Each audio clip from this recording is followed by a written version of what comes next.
हमारे चैनल में आपका स्वागत है।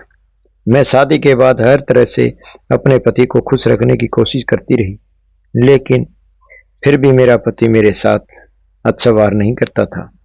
सास मुझे बांझ होने का ताना देकर मेरी जिंदगी में नरक बना देती थी, पर मैं अपनी सास को कैसे बताती कि मैं बांझ नहीं हूँ, बल्कि उनका बेटा ही नामर्द है।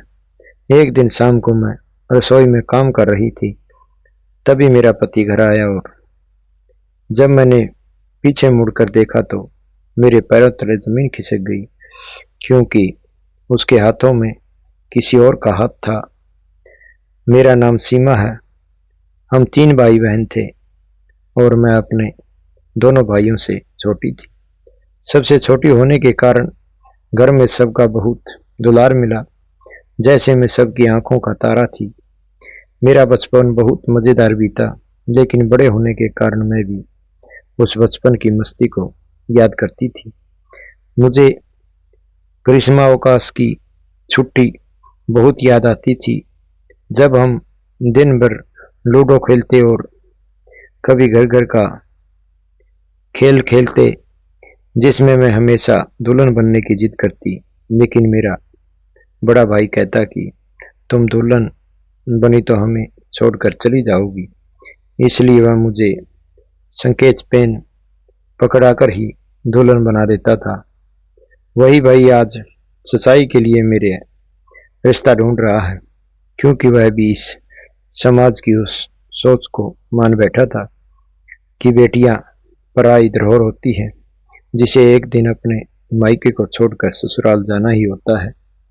परिवार ने अपने फर्ज निभाए और मेरी शादी भी बड़ी धूमधाम से की, लेकिन मेरी किस्मत ने सब बर्बाद कर दिया। मेरी शादी मेरी सगी भाभी के रिश्तेदार से हुई थी।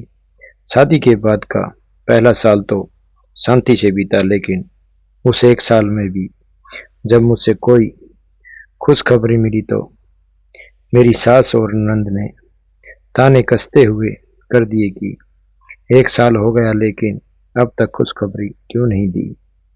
मैं घर का माहौल खराब नहीं करना चाहती थी, इसलिए चुप रहती रही। समय बीतता गया और ऐसे ही 5 साल गुजर गए, पर मुझे अब तक मातृ सुख नहीं मिला। सास और ननद तो पहले से ही ताने देती थी, लेकिन अब मेरा पति प्रकाश भी मुझे ताने मारने लगा। मेरी सास बार बार कहती थी कि ये मनुष्य हमारे सिर पर ही क्यों बांध दी। अब प्रकाश बेटे को जितना जल्दी हो सके इस बांझ और अनपढ़ औरत से छुटकारा दिला दो। कितना दर्द होता है इन शब्दों से, ये सिर्फ एक औरत ही समझ सकती है। मैं हर रात ताने सहते सहते सो जाती और हर सुबह अपने भगवान से प्रार्थना करती कि मुझ पर रहम करो।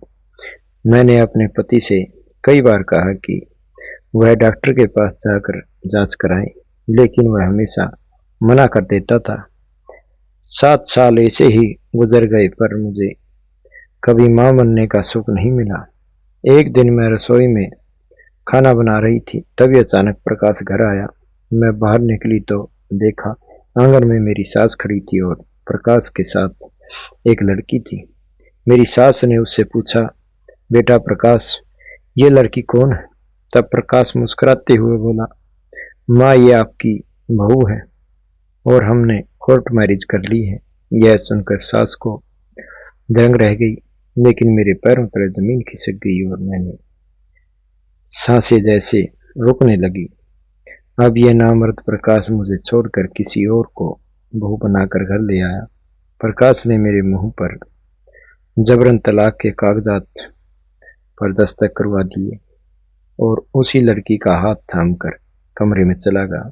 मेरी सास और ननद भी उस कमरे में जाकर बहुत खुश हुई, लेकिन मेरी दुनिया पूरी तरह तबाह हो चुकी थी।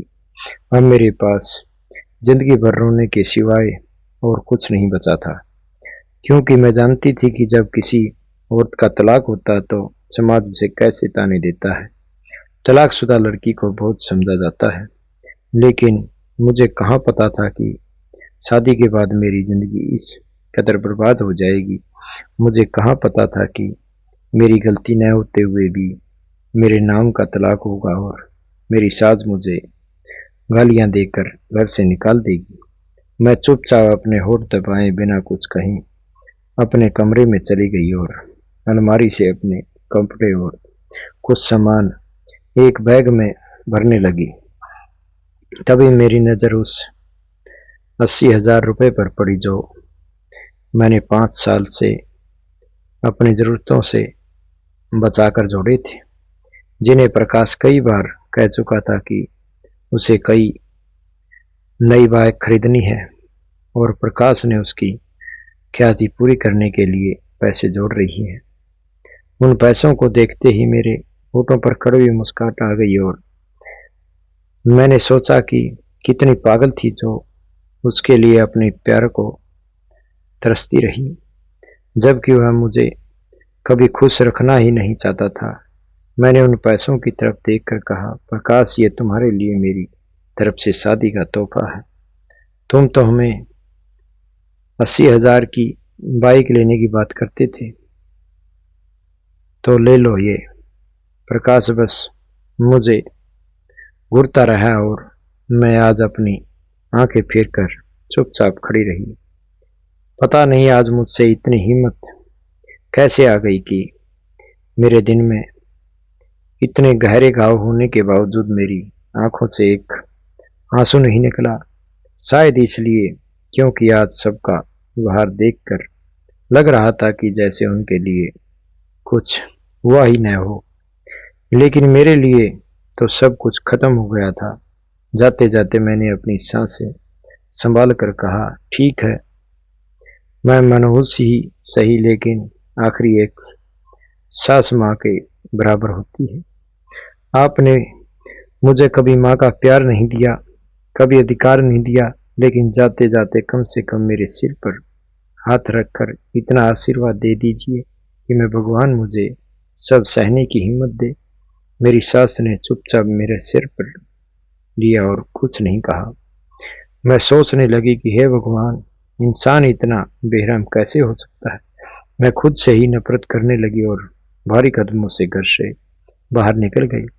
जैसे ही मैंने चौखट पार की, मेरी आंखों से वर्षों का सब्र टूट गया और आंसुओं की बाढ़ बह निकली। वही चौखट जिसे मैंने शादी के दिन आरती की थाली और कुमकुम से पार किया था, आज गालियों और आंसुओं के साथ पार करनी पड़ रही है। मेरी जिंदगी पूरी तरह बर्बाद हो चुकी थी। दिल में हजारों चीखें दबाकर मैंने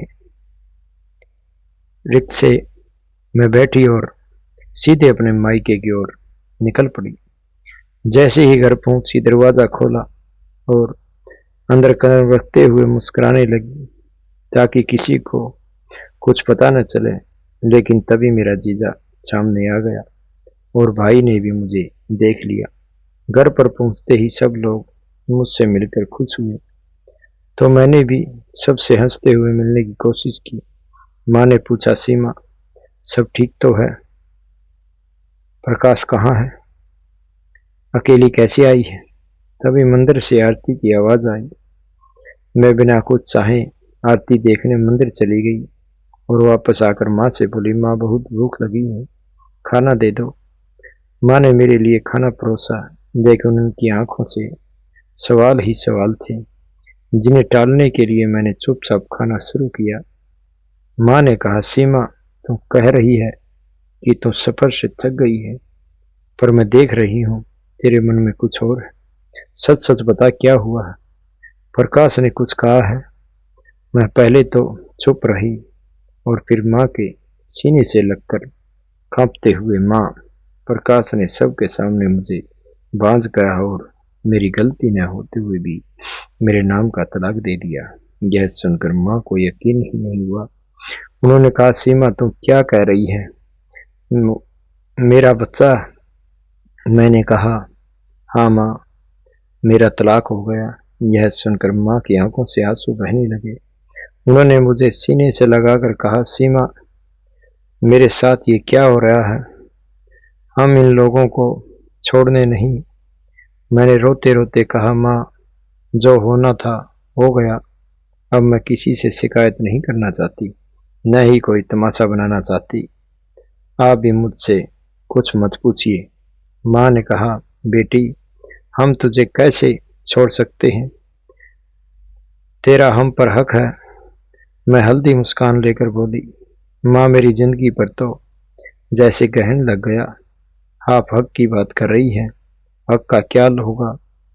लोग इकट्ठा होकर तमाशा बनाएंगे, पुलिस कोर्ट कचहरी और ऊपर से गालियां देंगे, अजीब अजीब नजरों से देखेंगे। जिन लोगों को सच भी नहीं पता होगा वो भी ताना देंगे। माँ, उसने मुझे छोड़ दिया और मैंने अपनी किस्मत मान ली। आप भी कृपया इस पर कुछ मत कहिए। यह कहकर मैंने कमरे में चली गई, आंखें बंद करके लेट गई और सोचने लगी कि मैंने इतने साल इस घर के लिए क्या क्या नहीं किया। जब प्रकाश थका हारा घर आता था तो मैं उसके पैर दबाती थी, गरम खाना खिलाती थी, ठंड में उसे कभी ठंड महसूस न हो इसके लिए हर चीज में व्यस्त रहती थी। इतनी बार गरीबी में खुद भूखी रहकर घर के सभी लोगों को खाना खिलाया, एक दाना भी खुद से नहीं बची, लेकिन पानी पीकर ही रात गुजार ली। फिर भी अपने घर को बसाने की कोशिश की, पर सब बिखर गया। न जाने कितने ताने सहकर, कितने कटु शब्द झेल कर भी अंत में तलाक मिल गया। मेरी जिंदगी भी अजीब थी। जो बेटी बचपन में सबको आंखों का तारा थी, जिसके बारे में पापा कहते थे कि हमारी बेटी की शादी हमारी मर्जी से होगी, उसकी बिना राय पूछे, बिना दिल की हालत समझे चुपचाप ऐसे इंसान से शादी करवा दी, जिसने मेरी रातों की नींद और मेरे सपने छीन लिए। मेरे तलाक को कभी समझा तक नहीं। औरतें समाज में आखिर क्या है? शायद सिर्फ चुपचाप सहने के लिए ही पैदा की है। यह कहानी कैसी लगी? सब्सक्राइब करें, लाइक करें, कमेंट करें। जय श्री राम। धन्यवाद दोस्तों।